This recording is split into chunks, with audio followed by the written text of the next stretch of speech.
Hi, my name is Jenny Lauren Dowden, and today I'm here with Republican primary candidate Bruce Emerson. He is running for House District 4. Yes, Hi, thank you for Good being morning. here. Good to be over. It's snowing. Hey, it's March, but it's snowing. Is it not so strange? Oh man, we live in Arkansas. I That's the way it goes. I know. Well, listen, we wanted to get an update on your campaign, Sure. hear how it's going. What are you hearing from voters right now? Hey, we're just burning the shoe leather. We're basically, I'm taking my campaign to the voters. That's the only thing that I can do, and that's what I'm doing, and I'm trying to do the best I can with it. But we're burning the shoe leather, and the biggest thing that I hear is the freedoms. People feel like that we're losing our freedoms, that we're being overrun by government mandates, and we have to do this, we have to do that.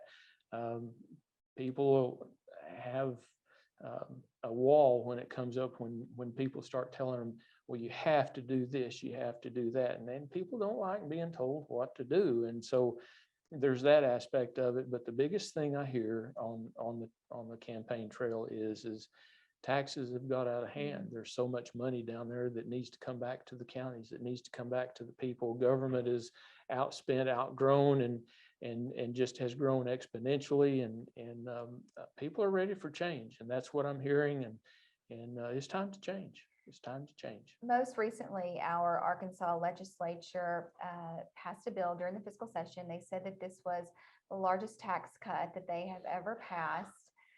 Give me your opinion on that. And do you think they did enough? What would you have liked to have seen done differently? Well, it's kind of the shell game, and the way I look at it, yes, it was a tax cut. It was the income tax cut, and that's, hey, if you're drawing a paycheck and you get a tax cut on your paycheck on income taxes, good for you. I'm proud for you. Everybody needs to do that. First of all, we just need to do away with income tax. At some point in time, the plan needs to come together that the states that we're competing with don't have an income tax, and so a state income tax, and that needs to stop. We need to do something different. And so, yes, on the surface, it was the largest income tax cut that Arkansas has ever seen. I understand that, but it was done with conditions, and it was done over a period of time. So was it really a tax cut, or was it a picture of where they want to go, but not a real clear path to get there? And it's like dangling a carrot. Yes, with conditions, we can do this. And so, was it really a tax cut? I don't think so. And then, of course, you can't measure that metric until it comes into play. But right now, the state of Arkansas, last fiscal session, of course, a lot of that came from government money. But what I'm fixing to talk about is almost $1 billion down in unappropriated surplus funds. Well, all the departments in Little Rock, guess what they're doing? And guess what they've done, because that session is over now, but they go down and they fight for the money. We want this, we want this, we want this. Some of it, the money that came from the feds because of the COVID pandemic, that, of course, that is, you can only spend that in a certain way, and they're mandating, that's another carrot that the federal government puts out there, that you can have this, but you have to do this. And so that needs to stop. But $1 billion sitting down there and everybody vying for their piece of the pie. Counties like Marion and Baxter and Boone and Fulton and Sharp and Izard, the counties in my portion of the state, we're so poor, we got to go to the bank and borrow money to pay attention. And Little Rock just keeps, I say Little Rock, the government, the complex that's down there just keeps growing and getting bigger and bigger and bigger. And the only way that happens is they have to keep feeding it, and they feed it with tax money. We can't pay any more taxes. We're at the limit. And that whole concept of, since my opponent has been in office, this will be his 6th year, Mr. Fortner has voted for 7 different tax increases. One of the biggest hitters, and especially right now, if you look at what's going on with Russia and everything that's going on there, and then the current administration comes in and pulls the plug on the XL pipeline, and drilling and all that exploration, and our gas prices have gone from mid 150-ish up to almost $4. I have a turkey farm. I'm paying $4.60-70 a gallon for diesel for my farm. That hurts. I was paying right at $2 a gallon. It has more than doubled the expense, the fuel expense on my farm, and that can't keep going that way. And the only way that I can pay that is take it out of any expected income that I might have had on that. So it's hitting hard, and not just the poultry side of it. We're big in the cattle industry in that part of the state. In the state of Arkansas, rice is number one. Poultry is number two. In the state of Arkansas, poultry is number two in agriculture. The cattle industry is around 10 or 12 in as far as that ranking goes, but it affects all of us. And when your hub is agriculture, and your representative, Mr. Fortner, goes down and he votes for a tax increase on gas and diesel, which hits us first. It hits us first, but not just us. We are so rural in our area that the people that are on fixed income, the single mother, the retired people, those that are on Social Security and don't have a very fluid or liquid income, any kind of a small tax increase, and especially on motor fuels, and especially now that the gas has doubled in price, and it really has. It has more than doubled in price. It hits, and it hits hard. And so now then we've got a whole section of our people are having to decide what bill they're going to pay, if they're going to eat macaroni and cheese or macaroni with no cheese. And that when you start having to make those decisions based off of, because 7 tax increases in the last 6 years that my opponent has voted for, a water bill tax increase, a cell phone bill tax increase, and it's just the motor fuels, it just keeps coming. Yeah, what does that tell voters in your area, especially if they intended to send a conservative down to Little Rock, your opponent, but yet he doesn't pursue economic freedom for those in his area, and they see, and not a lot of people will look at a record this closely. I think that we do have a lot of conservatives down in Little Rock.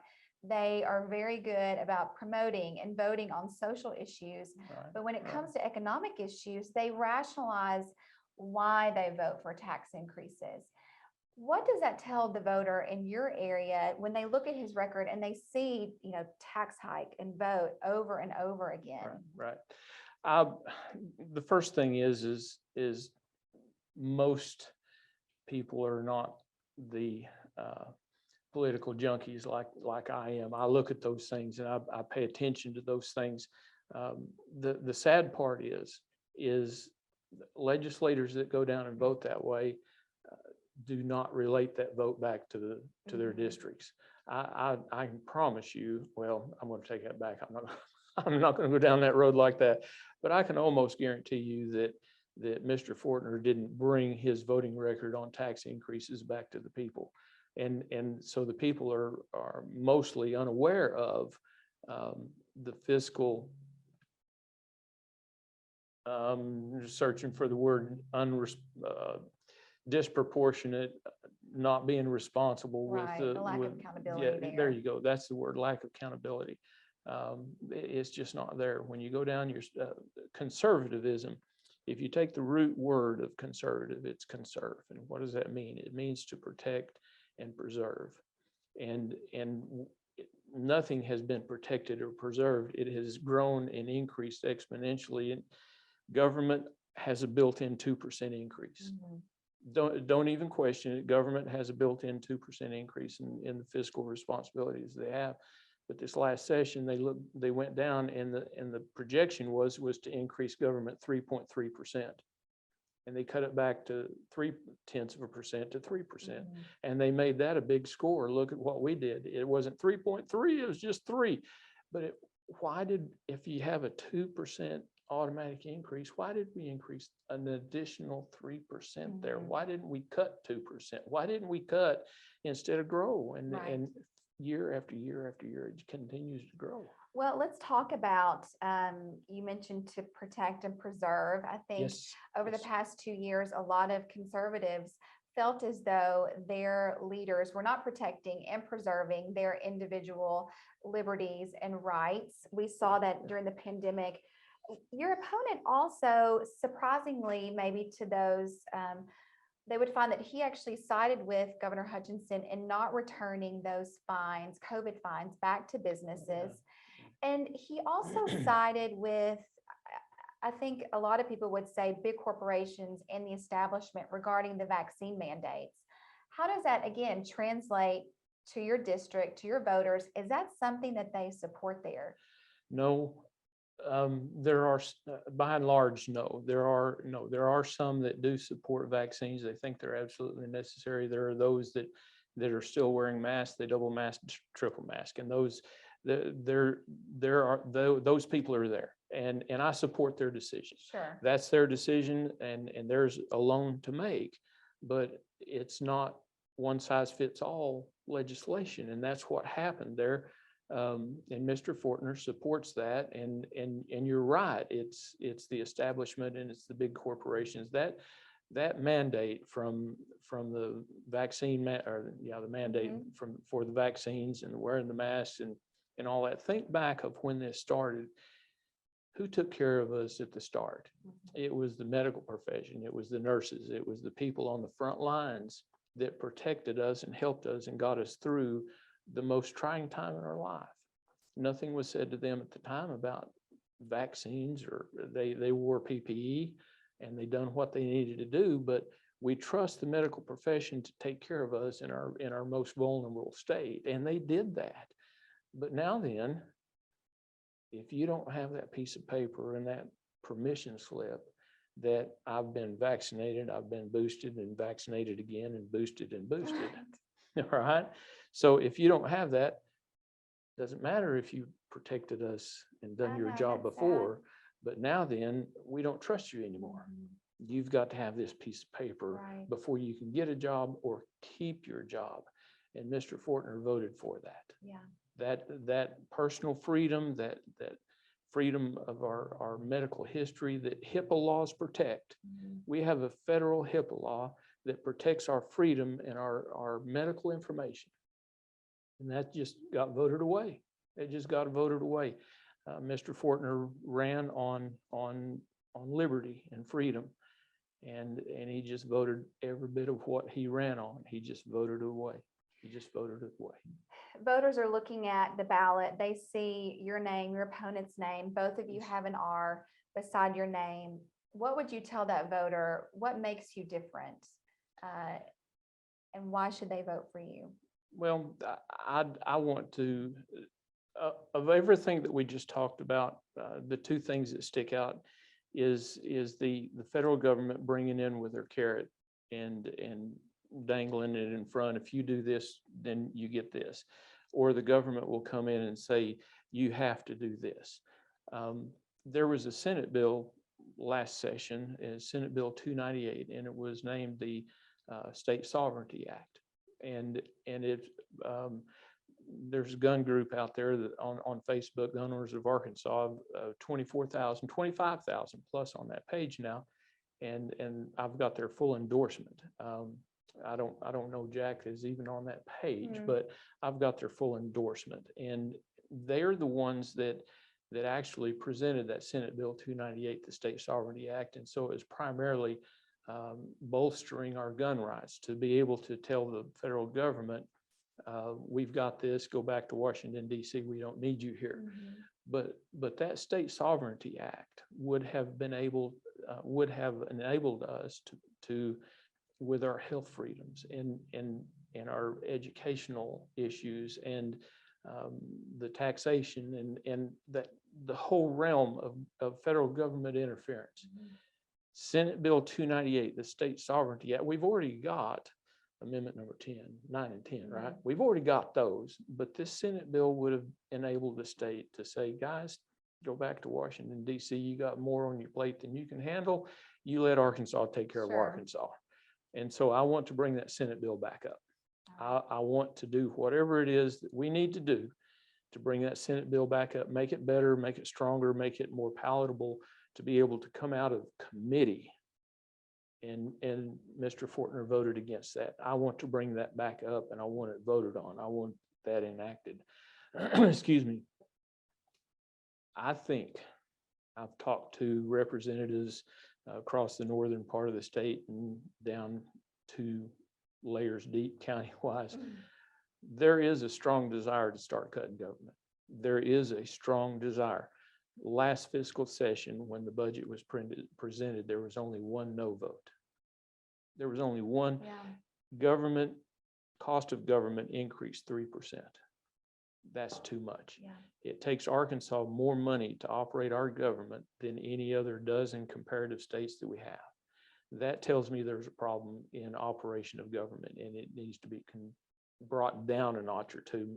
My grandma would say, "You're getting too big for your britches." Heard that.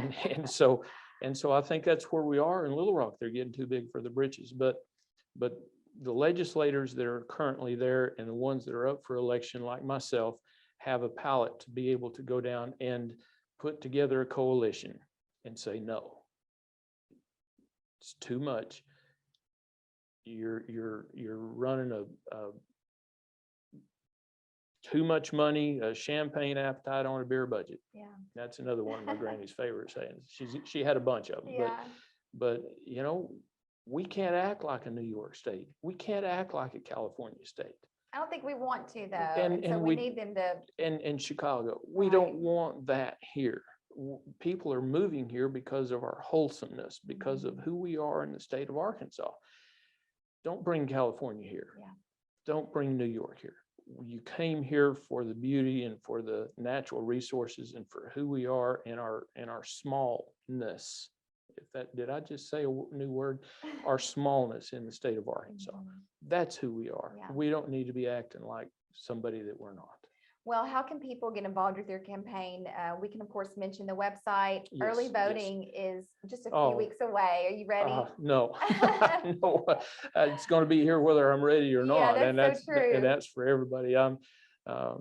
Everything I do campaign-wise, I'm 500 votes behind, and that's the way I'm running. I'm running just as hard as I can. But the website is Bruce Emerson for Arkansas.com is the web page, and then we also have the Vote for Bruce Emerson, the Facebook page as well. I'm not on that much. In fact, I'm not on it at all. The gurus that run Facebook are the ones that control that. But my cell phone number is area code 870-688-8908. And folks, I don't answer it all the time. I can't because I'm not in the car and I'm not where I can, but leave a message. The best way to do that is send a text and put a name in there so that I can return and do what I can. But it may take a while, but I will return. Well, we appreciate you coming in. Thank you, Jen. And we'll talk to you soon. Thank you very much. Appreciate you. Thanks.